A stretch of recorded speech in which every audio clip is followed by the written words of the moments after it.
Hello guys! So magandang umaga sa ating lahat. Ang ganap natin ngayon is mag-prepare tayo ng baon ni Kalen. Yung araw na ito is Tuesday. Ang schedule ni Kalen sa school is Tuesday hanggang Friday.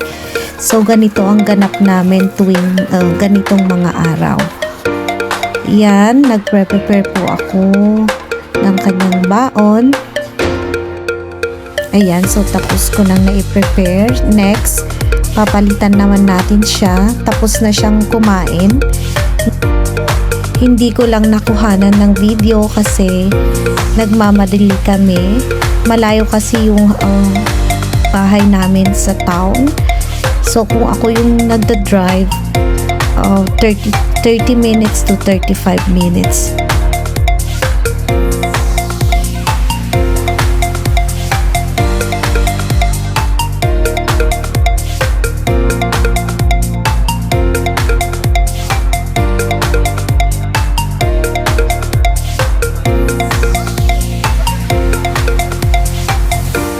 Yan, sa wakas, tapos na siyang nagpalit.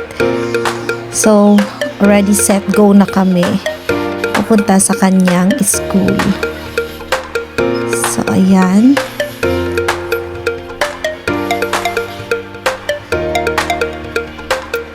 Ganito lagi ang ganap namin tuwing Tuesday and Friday. Let's go!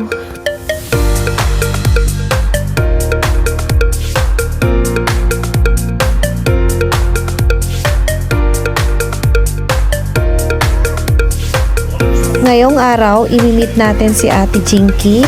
Siya yung tumutulong sa akin sa pagbabantay kay Kalen. Kasi dito sa kanilang school, may rules sila na hindi mo pwedeng iwan ang anak mo pag hindi pa oras ng kanilang pasukan. Yan si Ate Jinky, Filipina din yan. And taga Iloilo daw siya.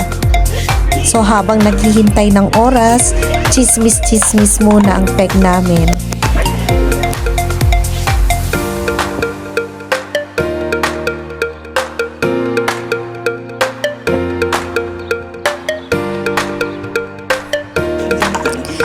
Ganito guys yung itsura ng kanilang classroom sa loob.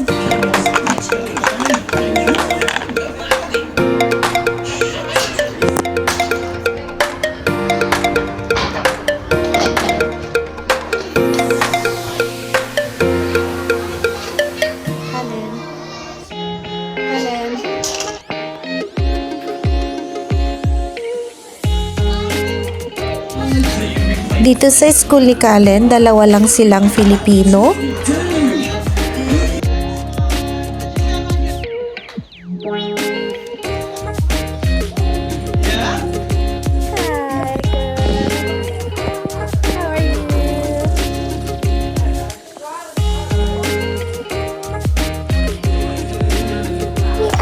Yun nga, nag-start na yung klase nila at meron silang activity ngayon.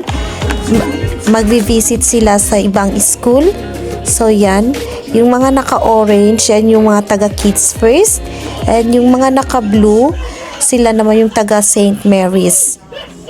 Yeah, ganito yung mga activity nila kahit sila ay nasa pre-school lamang. Ganyan yung mga activity or mga ganap ni Kalen sa loob ng eskwelahan.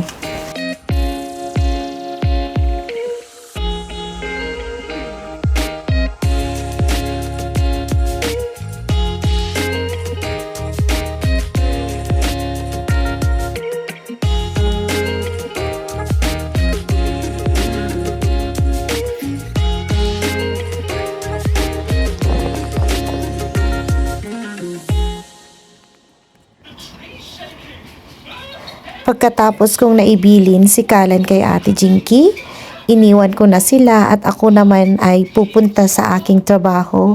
So, oo guys, meron tayong bagong trabaho and thank you so much talaga kay Lord kasi binigay niya sa akin ito.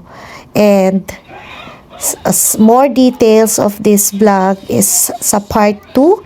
So please follow me, follow this YouTube channel para makita nyo ang aking ganap as a teacher aide dito sa Westland High School.